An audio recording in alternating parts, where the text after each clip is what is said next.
സംഭവം അധ്യായം 1 എന്ന് പറഞ്ഞ മൂവി കണ്ടിറങ്ങിയിരിക്കുകയാണ്. മലയാളത്തിൽ നിന്ന് ചുരുളി കഴിഞ്ഞതിന് ശേഷം എന്തുകൊണ്ട് ഇതേപോലത്തെ ഒരു ടൈം ലൂപ്പ് എന്ന് പറയാൻ പറ്റില്ല, but a kind of time loop. But Loki series കണ്ട ലോക്കി സീരീസ് കണ്ട ആളുകൾക്ക് ഇത് ടൈം വേരിയൻറ്റ്, ടൈം ബ്രാഞ്ച് ആ രീതിയിലൊക്കെ കണക്ട് ചെയ്യാൻ പറ്റുന്ന ഒരു ഐറ്റമാണ്. Brilliant script, brilliant narration, brilliant screen play, technically top notch. ഈ ഒരു ബഡ്ജറ്റിൽ ഈ പടം ഇങ്ങനെ എടുക്കുക എന്ന് പറഞ്ഞു കഴിഞ്ഞാൽ hats off to the team. Brilliant direction, brilliant writing, ടോട്ടലായിട്ട് അല്ലേ ഭയങ്കര പടം. പക്ഷെ ഓൺ ദ റോങ് ടൈം. കാരണം ഈ സമയത്ത് തിയേറ്ററിൽ എത്ര പേര് ഈ പടം കാണും ഈ ഒരു നോമ്പ് ടൈമിലൊന്നും അറിയില്ല.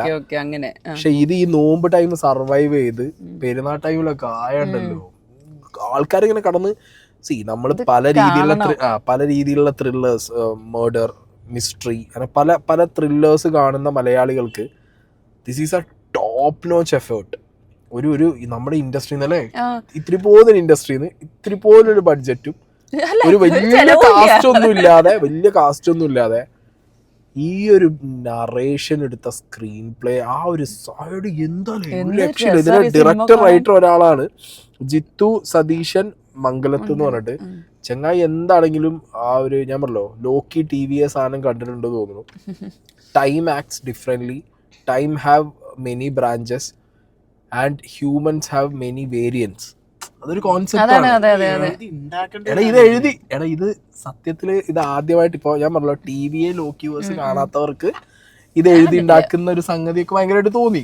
പക്ഷെ എനിക്ക് TVA ലോക്കി ആ സാധനം കണ്ടതുകൊണ്ട് ടൈം എങ്ങനെയാണ് ടൈം ഒരു ഡയമെൻഷൻ്റെ അകത്ത് വർക്ക് ചെയ്യുക, ഇത് നിങ്ങൾ ഈ പടം മലയാളത്തിൽ ഇതെന്താ പറയാ, ചുരുളി സ്പൂൺ ഫീഡ് ആയിരുന്നില്ല. ടൈം ലൂപ്പ് ഒരിക്കലും സ്പൂൺ ഫീഡ് ചെയ്തിട്ടില്ല. ചുരുളിയിൽ ഇതിലേറുണ്ട്, പക്ഷെ എന്താ പറയാ അത് സ്പൂൺ ഫീഡ് ചെയ്തിട്ടില്ല. നമ്മൾ ഇരുന്ന് കണ്ടുപിടിക്കണം. പക്ഷെ ഈ സാധനം സെക്കൻഡ് ഹാഫ് മുതൽ സ്പൂൺ ഫീഡ് ചെയ്ത് ഇത് ഇങ്ങനെയാന്നുള്ളത് സ്പൂൺ ഫീഡ് ചെയ്തു.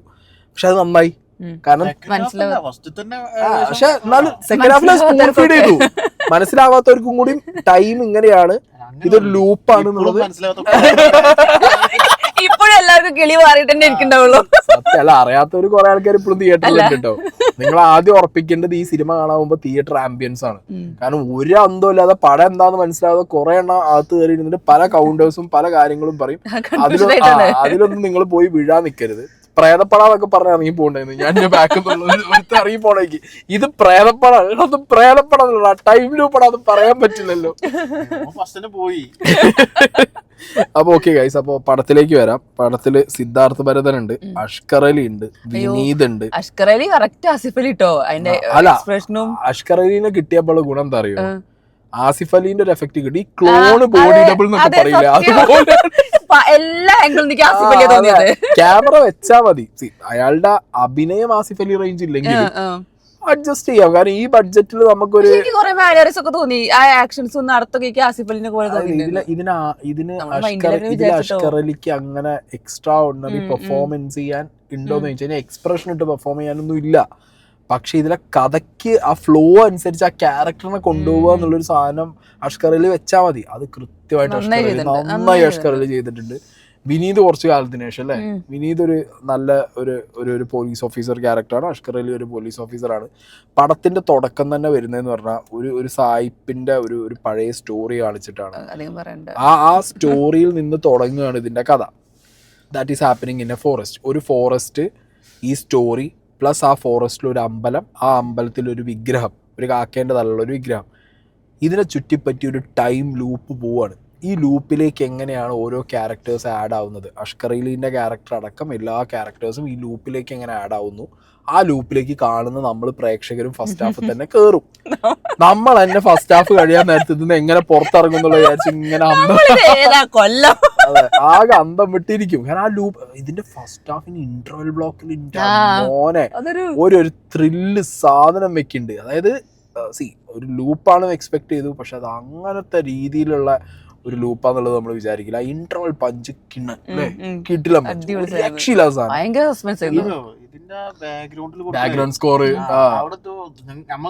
ബാക്ക്ഗ്രൗണ്ട് സ്കോർ മാത്രല്ല, ഇതിൽ ഓരോ ഫ്രെയിമും ശ്രദ്ധിച്ചു. കാട്ടിലെ മഴ, പിന്നെ ഇവര് ആ ഇരുട്ട് എല്ലാം കൂടി കൊണ്ടിട്ടുണ്ട്. എനിക്ക് ആകെ ഇതിലൊരു കുറവ് തോന്നി ഇതിന്റെ തുടക്കത്തിൽ ആ സായിപ്പിന്റെ ആ ഒരു സാധനം ചെയ്തില്ല. ആ സായിപ്പും സായിപ്പത്തി ഒരുമാതിരി മറ്റേ ഫ്രീസറിന്ന് കൊടുന്ന തണുത്ത കോഴിയില്ലേ, ഫ്രോസൺ ചിക്കൻ, അതുപോലെ ഒരു ഫ്രോസൺ ചിക്കൻ ഐറ്റം ആയിട്ടാണ് എനിക്ക് തോന്നിയത്. അവരൊന്നും കൂടി റീപ്ലേസ് ചെയ്ത് കുറച്ചും കൂടി അഭിനയിക്കാൻ അറിയുന്ന ഒരു സായിപ്പിനെയും സായിപ്പത്തിനും വളരെ അടിപൊളി. ആരും ഒരു റോളില്ല. 2ാം ഭാഗത്തിലുണ്ടല്ലോ, 1ാം ഭാഗല്ലേ, 2ാം ഭാഗത്തിൽ ഒരു മീനല്ലേ. അതെ. അപ്പൊ 1ാം ഭാഗം ഇങ്ങനെ പോവാണ്. അതായത് 1ാം ഭാഗം ഫസ്റ്റ് ഹാഫ് ഇങ്ങനെ പോവാണ്. അതായത് ഈ ക്യാരക്ടേഴ്സ് എസ്റ്റാബ്ലിഷ് ആവുന്നു. ക്യാരക്ടേഴ്സ് എസ്റ്റാബ്ലിഷ് ആവുന്നതിനൊപ്പം ഓരോ ക്യാരക്ടർ, ഇതിൽ കുറെ പോലീസുകാരുണ്ട്, പിന്നെ അഷ്കറി അല്ല കുറെ പോലീസുകാരുണ്ട്, പോലീസുകാർ പ്ലസ് കള്ളന്മാരുണ്ട്, പിന്നെ സിദ്ധാർത്ഥ് ഭരതന്റെ ഒരു ക്യാരക്ടർ ഉണ്ട്, പിന്നെ അതിന്റെ പുറത്ത് നിൽക്കുന്ന കുറച്ച് ക്യാരക്ടേഴ്സ് ഉണ്ട്. ഇതെല്ലാം കൂടി ചേർന്ന് പോകുമ്പോൾ ഓരോ ക്യാരക്ടറിനൂടെയും ഓരോ നറേഷൻ, അതായത് ഓരോ വേരിയന്റ്, ഓരോ ടൈം ലൈനിൽ എന്ത് സംഭവിച്ചു, ഓരോ വേരിയൻസ് എങ്ങനെ ബിഹേവ് ചെയ്യുന്നു, ഇതിലെല്ലാം കോമൺ ആയിട്ട് ഈ ലോക്കി വേഴ്സിൽ കറങ്ങുന്ന ലോക്കിനെ പോലെ ആര് ഇതിനകത്ത് അഷ്കർ അലി മനസ്സിലായില്ലേ. അപ്പൊ ഈ സംഗതി ഈ അധികം അതൊന്ന് പറയട്ടെ. അപ്പൊ ഇതാണ് ഫസ്റ്റ് ഹാഫ്. സെക്കൻഡ് ഹാഫിലേക്ക് വരുമ്പോൾ ഡയറക്ടർ എന്ത് ചെയ്തറിയോ, നേരെ ഈ സാധനം സ്പൂൺ ഫീഡ് ചെയ്യാൻ തുടങ്ങി. ഫസ്റ്റ് ഹാഫിലുള്ള സംശയങ്ങളും ഫസ്റ്റ് ഹാഫിൽ തോന്നിയ ഡൗട്ടുകളും എനിക്ക് മനസ്സിലാവാത്ത ഏതെങ്കിലും ഒരുത്തുണ്ടെങ്കിൽ അടക്കം പോലും മനസ്സിലാവുന്ന രീതിയിൽ സിദ്ധാർത്ഥ് ഭരതന്റെ ക്യാരക്ടറെ കൊണ്ടുവന്ന് പ്ലേസ് ചെയ്യുന്നു. ഇതെന്താണ് ഈ ലൂപ്പ് എന്നുള്ളത് പറഞ്ഞു കൊടുക്കുന്നു, അതിന്റെ കഥ പറഞ്ഞു കൊടുക്കുന്നു. ആ കഥയൊക്കെ വളരെ ക്രിസ്റ്റൽ ക്ലിയർ ആയിട്ടാണ് പ്ലേസ് ചെയ്യുന്നത്. ഒരു എലമെന്റ് ഓഫ് ഡൗട്ട് ഇല്ല, നിങ്ങൾക്ക് എവിടെയും ഡീകോഡ് ചെയ്യേണ്ട ആവശ്യമില്ല, ഒന്നുമില്ല. വളരെ പക്കയായിട്ട് കൊണ്ടുവന്ന് വെച്ചിട്ടുള്ള ഒരു ഐറ്റം അവിടെ കാണിച്ച് നമുക്ക് തരികയാണ്. എന്നിട്ടും നമ്മൾ ത്രില്ലടിക്കുകയാണ്.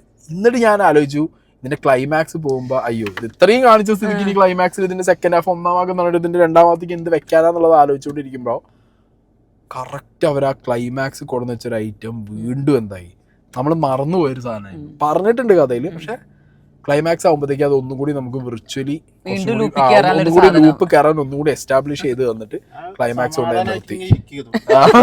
അല്ല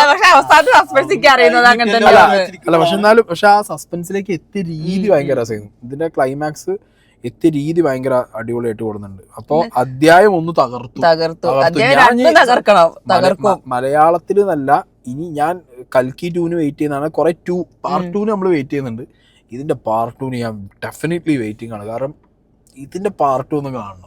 ഇത് എങ്ങനെയാണ് തീർക്കുക എന്നുള്ളതൊന്ന് കാണണം. തീർക്കുക എങ്ങനെയാ നമുക്ക് ഏറെക്കുറെ അറിയാം, സ്റ്റിൽ തീർക്കുന്ന രീതികൾ എങ്ങനെയാന്നുള്ളതൊന്ന് എത്തിപ്പെടേണ്ട ആ സിനിമ 2.5 മണിക്കൂർ സിനിമ എത്തിച്ച രീതി, ഓരോ ഷോട്ടും ഓരോ ആംഗിൾ നിർത്തുന്നതും അത് പ്ലേസ് ചെയ്തതും രീതിയൊക്കെ ഭയങ്കര രസമുണ്ടായിരുന്നു. ഇതിലെ എല്ലാ ഡിപ്പാർട്ട്മെന്റിനും പറയല്ലോ, കമ്പോസർ ഗോഡ്വിൻ തോമസ്, സിനിമാറ്റോഗ്രഫി നവീൻ നജോസ്, എഡിറ്റർ അർജുൻ പ്രകാശ് നല്ല പണി കഷ്ടപ്പെട്ടിട്ടുണ്ടാവും. സംവിധായകനെ ഇരുത്തി ചെയ്യിപ്പിച്ചിട്ടുണ്ടാവും മുന്നിൽ. ഒരു സ്റ്റിയറിംഗ് അങ്ങോട്ടോ ഇങ്ങോട്ടോ വണ്ടി കൊക്കയില് പറഞ്ഞ പോലെയാണ് ഇതിന്റെ ടെക്നിക്കൽ വശം. കാരണം എന്താ പറയുക, ഓരോ സീൻസും ആ ലൂപ്പിനകത്ത് എല്ലാം കാണിക്കണം, അത് ഒന്നുകൂടെ കാണിക്കണം, പിന്നെയും കാണിക്കണം. ഭയങ്കര എഫേർട്ട് ഉണ്ട് കേട്ടോ അതിനകത്തില്, എഫേർട്ട് ഉണ്ട്. പിന്നെ ഇതെന്താ പറയുക, കോടികൾ മുടക്കി ബോംബ് പൊട്ടിക്കുന്ന ഐറ്റം അല്ല. This is Malayalam industry. ഇതാണ് നമ്മളെ ക്രാഫ്റ്റ്മാൻഷിപ്പ്.